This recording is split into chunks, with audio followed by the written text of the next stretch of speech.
আজকে যেহেতু শুক্রবার, আমার বন্ধু আমাকে আইডিয়া দিল চল ঘুরে আসি চন্ডমুড়া পাহাড়, মানে আমাদের মিনি সাজেক। পকেটেও তা এত একটা টাকা নাই, তাই সিলেক্ট করলাম চন্ডমুড়া পাহাড়। এখন গাড়িতে উঠবো।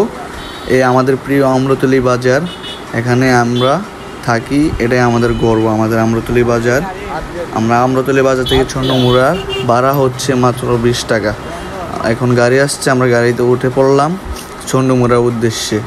আমাদের প্রাণপ্রিয় আমরতলি বাজার চলে যাচ্ছি আমরা মিনি সাজেক, গরিবের মিনি সাজেক আর কি।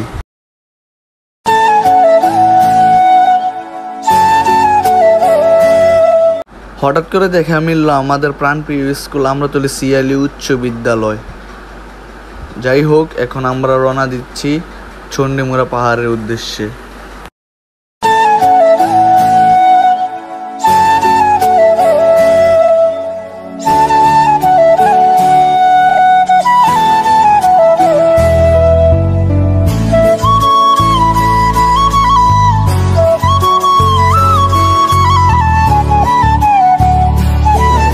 হঠাৎ করে দেখা মিলল সবুজ শ্যামল প্রকৃতির মাঝে Shayer Banu ideal school and college.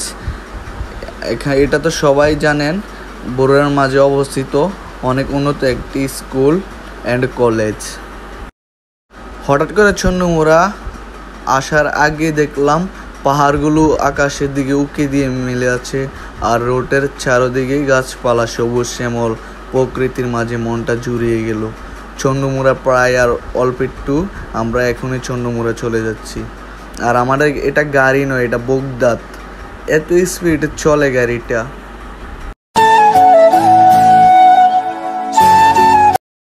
Hello guys, অবশেষে আমরা চলে আসলাম চন্ডমুড়া মন্দিরের ঠিক নিচেই। এখন আমরা গাড়ি থেকে নেমে যাব। আর এটা চন্ডমুড়া মন্দিরটা হলো হিন্দুদের একটি তীর্থস্থান, এটা হিন্দুদের একটি ঐতিহ্য, এবং কি এটা অনেক পুরানো একটা মন্দির। অবশেষে আমরা গাড়ি থেকে নেমে আমরা ভাড়াটা বুঝিয়ে দিতেছি, তারপর আমরা মন্দিরের উদ্দেশ্যে রওনা হব। এখান থেকে 20 টাকার ভাড়া, দুজনের 20 টাকা। সরি, মন্দিরের নিচে অবস্থিত একটি কফি হাউস, অনেক ডেকোরেশন করা, অনেক সুন্দর।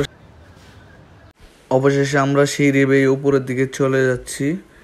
অনেক উঁচু তো, এই জন্য সিঁড়ি বেয়ে উঠতে একটু কষ্ট হচ্ছে। আর আমার ক্যামেরাম্যানের বারবার খিদে লাগে, ও কি মানুষ না অন্য কিছু আল্লাহ জানে। অবশেষে আমরা এটুকু পর্যন্ত আসলাম। আরেকবার এখান থেকে একটু ভিউটা দেখেন, ভিউটা উপভোগ করেন, মনটা জুড়িয়ে গেল। অনেক সুন্দর একটি জায়গা, আসবেন কিন্তু বলবেন না, অনেক সুন্দর একটি জায়গা। এখানে অনেক বাতাস, তাই দাঁড়িয়ে একটা ভিডিও ক্লিপ করলাম। অনেক বাতাস এখানে, অনেক সুন্দর একটি জায়গা। এখন কথা না বাড়ি আমরা রওনা হলাম মন্দিরের উদ্দেশ্যে। এখানে ভিডিও করা নট অ্যালাউ, পারমিশন দিয়ে দিছে, আমরা ভিডিও করতে পারবো না। তারপর আমরা উঠে যাচ্ছি মন্দিরের উদ্দেশ্যে। অবশেষে মন্দিরে এখানে পৌঁছে আমার মনটা জুড়িয়ে গেল। একটু ভাবেন, প্রকৃতির কি লীলা খেলা, কি সুন্দর একটি জায়গা। ওইতে দেখা যাচ্ছে লালমাই বিল্ডিংটার নাম যেন কি আমি জানি না, যাই হোক। তারপর চাঁদপুর মহাসড়ক, আমি একটু জুম করে দেখাই, চাঁদপুর মহাসড়ক গাড়ি চলছে, আর সবুজ শ্যামল মেঘের সাথে খেলা করছে গাছগুলো। কথা না বাড়িয়ে আমি মোবাইল ক্যামেরাটা নিয়ে আমার বন্ধু হেঁটে যাচ্ছে মন্দিরের পিছনের দিকে। ওই সাইডটা অনেক সুন্দর, আমরা ওই সাইডে গিয়ে আপনাদেরকে কিছু ক্লিপ দেখাবো, অনেক সুন্দর। জাস্ট একবার ভাবুন, আল্লাহ তাআলা কি সৃষ্টি করছে প্রকৃতির মাঝে, মন চায় সারাক্ষণ এখানে থেকে যেতে। তারপরও তো বাড়িতে যেতে হবে, তাই না? তারপরে এখানে অনেক সুন্দর, আপনারা আসবেন, এখানে অনেক সুন্দর ভিউ পাবেন ইনশাল্লাহ। আমার এই সাইডটা হচ্ছে দক্ষিণ সদর, কুমিল্লা দক্ষিণ সদরে পড়ছে। আর এই সাইডটা আমাদের প্রাণপ্রিয় বরুড়া উপজেলা, আর মাঝখান দিয়ে চন্ডমুড়া পাহাড়টা। আপনারা আসবেন।